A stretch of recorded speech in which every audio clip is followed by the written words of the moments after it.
Most of us work hard to provide our homes with every possible comfort for our children. We safeguard their health. We strive to set before them good examples of moral living, of manners and deportment.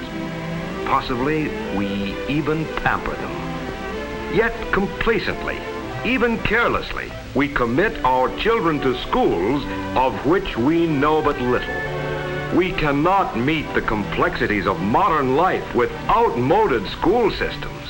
We must keep our educational standards abreast of the swift-moving times in which we live.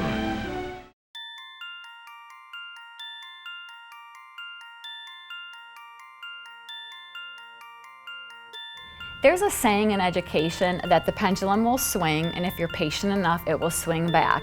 But I'm here to tell you that the pendulum has swung and it is not going back. If you look back in the 1950s where everyone ate at home every night, ate as a family, to the advent of McDonald's where you could have that 30-second meal, that I think propelled us to be that society that's more on the go. And as we look at learning, learning has to adapt to that, to the 30-second commercial, to the 28-minute TV show.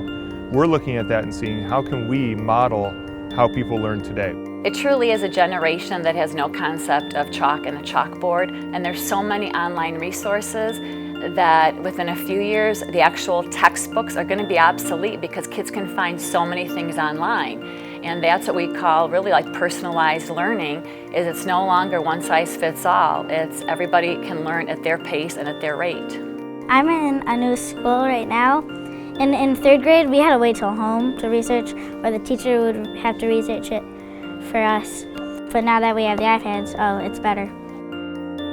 Students now are consumers of content. They constantly have access to anything that they possibly want, and they expect that in their classroom education. They want access when it suits them, and so we've really learned to make it appealing, make it more digital and content-based, where they have access anywhere, anytime to their learning, because they don't just want to learn and consume content from 8 a.m. till 3 p.m. Before, during traditional classes, I just go up and ask the teacher, and now on my online classes or even by myself at home, I have the resources to go look up what I need to learn. When I was a student at Fraser High School, our classroom settings typically were students sitting in rows facing a whiteboard or a chalkboard, learning out of a textbook, teacher lecturing to us on a lesson, possibly working in groups, and even going down to the computer lab every now and then.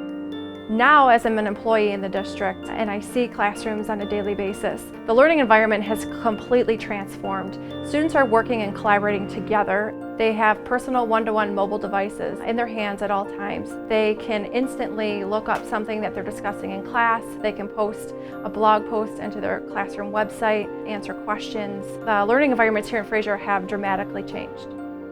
I use my smartphone or iPad at least 15 to 17 hours a day. I'm always on my phone, either checking Twitter, texting, doing something like that.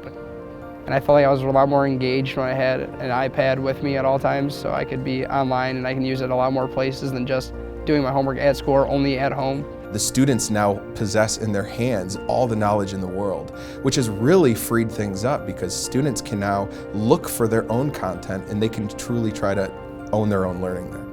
There are jobs out there that we don't even know about. Our kids that are going into the workforce are going to be creating their own jobs, quite frankly. And we have to give them the skills, make sure that they're critical thinkers, they're problem solvers, that they know how to collaborate, that we give them choices and they don't have to use just one particular method to get to that final product. I've done Weebly's and Prezzies on my iPad, and those are for projects done in hybrid astronomy and other classes like contemporary problems. It's a new world, it's a new day, and I think anybody who's been in the workforce, especially with the economy and the way that it's been, we realize that we have to be lifelong learners and we have to be at a place where kids can learn to relearn time and time again. And whether it's changing of careers or just upgrading skills within an existing career, that's our new day, that's our new reality. And as educators, we have the responsibility of preparing kids for that new world.